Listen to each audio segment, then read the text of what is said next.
بسم اللہ والصلاۃ والسلام علی رسول اللہ۔ ایک سوال ہمارے پاس آیا کہ نماز جمعہ کے جب ہم دو فرض ادا کرتے ہیں تو اس کے بعد کتنی سنتیں موقدہ ہیں اور کتنی غیر موقدہ ہیں۔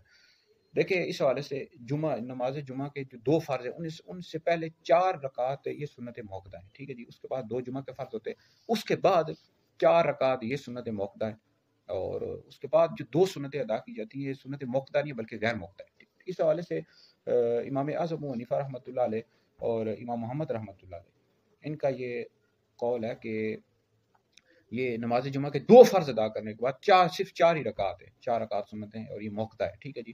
البتہ امام یوسف رحمۃ اللہ علیہ، امام ابو یوسف رحمۃ اللہ علیہ کے نزدیک 4 رکعت سنت موقدہ ہے، اس کے بعد 2 رکعت یہ سنت ہیں لیکن یہ موقدہ نہیں ہے، غیر موقدہ ہے، ٹھیک ہے۔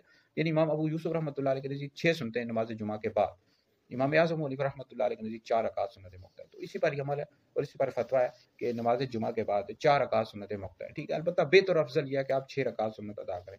اس حوالے سے ابن ماجہ شریف میں حدیث موجود ہے کہ نبی کریم علیہ الصلوۃ والسلام نماز جمعہ سے پہلے 4 رکعت سنتیں ادا فرماتے تھے بلا فاصلہ، اور اس طرح مسلم شریف میں بھی حدیث موجود ہے کہ جب تم میں سے کوئی جمعہ ادا کر لے تو اس کے بعد 4 رکعت سنت ادا کرے، ٹھیک ہے جی۔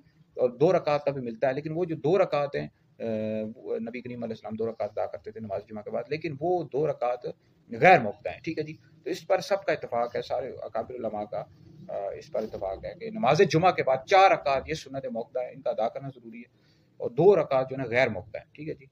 اگر نہیں بھی پڑھیں گے تو کوئی مسئلہ نہیں، البتہ بہتر اور افضل یہ ہے کہ آپ ان کو بھی ادا کر لیں۔